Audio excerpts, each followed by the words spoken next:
मात्र बालक के ऊपर नजर रखना चाहिए, बालक को समझाना चाहिए, संस्कार देना चाहिए। 16 वर्ष तक उसे पढ़ाना और लिखाना चाहिए।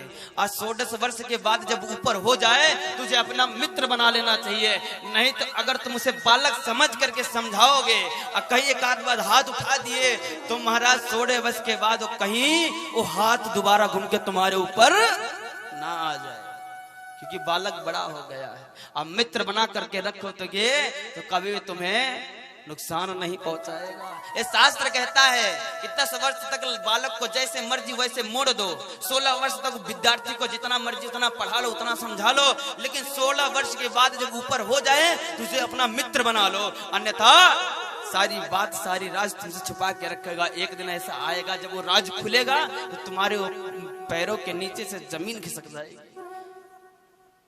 तब सोचोगे कि बालक मेरा इतना बड़ा हो गया, मुझे तो पता ही नहीं चला। मित्र बनाओगे तो सब कुछ बता देगा, क्योंकि तब डरेगा नहीं तुमसे। आजकल के लोग सोचते हैं कि डर इतना डाल दें इसके अंदर कि कुछ बताए ही ना। हाँ, गलत बात है। संस्कार देना सही है। संस्कार से सम्मान बढ़ेगा, सम्मान से व्यापार बढ़ेगा, व्यवहार से बड़े बनोगे और बड़े से तुम्हारा नाम होगा। यही संस्कार की चिन्ह है। शास्त्र कहते हैं संस्कारवान हो, बुद्धिमान हो जाओगे, विवेकमान हो जाओगे, लेकिन संस्कारहीन है तो कभी भी बड़ा होकर के भी वो नीचा कर देगा। महाराज आज मैया एक डंडा लिए हैं, लाठी उठाई है और लाला को तड़े पीछे पीछे भाग रहे हैं। लाला आगे आगे, मैया पीछे पीछे। क्या लीला है, आज तीनों लोग को भगाने वाला खुद भाग रहा है। मैया पीछे पीछे, लाला आगे आगे। अब मैया कह रही है हेरे लाला रुक जा, हेरे लाला रुक जा। मैया तो रुकी नहीं, लाला तो रुकी नहीं रहा है। अच्छा, जब मैया थक गए तो बैठ गए। महाराज उम्र ज्यादा थी, बुढ़ापे में तो बालक पैदा हुआ था। लाला ने पीछे मुड़ के देखा, हेरे मैया थक गई क्या? हारे लाला, बुढ़ापे का शरीर है, ज्यादा चल फिर नहीं पाती हूँ। अच्छा मैया तो क्या करें? मैया कहती है, अरे लाला आजा आजा, तुझे मैं माखन खिलाती हूँ।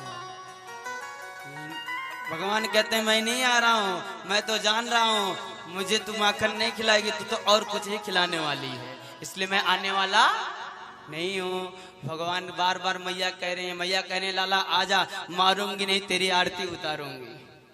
तो भगवान थोड़ा थोड़ा सा आगे बढ़ते हैं तो कह रहे हैं, अरे मैया मारियो मती, आरती उतारियो आरती। थोड़ा थोड़ा आगे बढ़ रहे हैं, यही बात कर रहे हैं। जैसे ही भगवान पास में आए, मैया ने झपट्टा मार के पकड़ लिया लाले को और कह रहे हैं चल अब तेरी आरती उतारती हूँ। आज भगवान को ले गई हैं और ओखल में बांधने लगे हैं। महाराज बांधते बांधते मां परेशान हो गई, लेकिन भगवान बंध नहीं रहे हैं। 2 अंगुल कम पड़ रहा है। ये कौन सा 2 अंगुल कम पड़ रहा है? जब तक तुम्हारे अंदर अहमता और ममता रहेगी तब तक तुम्हें परमात्मा की प्राप्ति नहीं मिल पाएगा और परमात्मा तुम्हारे बंधन में बंध नहीं सकते हैं जब तक तुम्हारे अंदर अहमता और ममता रहेगी। अच्छा, परमात्मा ने हमें दो अस्त्र दिया है, एक बुद्धि, दूसरा मन।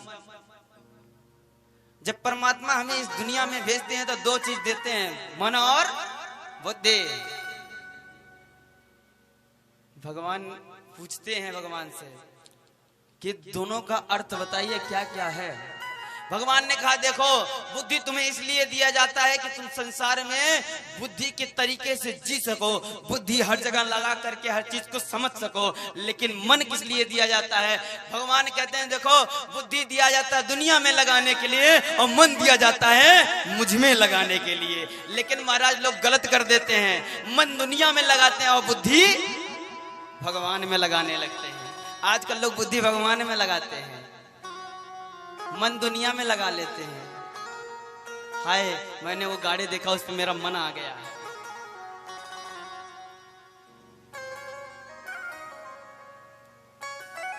परमात्मा फिर मौका देते हैं, फिर दो वस्तु देते हैं, फिर दो वस्तु देते हैं। कौन कौन सा? एक भक्ति, दूसरा माया। दोनों का अर्थ पूछा तो भगवान ने कहा सुनो, यदि तुम माया लेकर के जाते हो तो तुम खुद नाचोगे, अगर तुम भक्ति लेके जाओगे तो मायापति को तुम नचाओगे, मायापति स्वयं नाच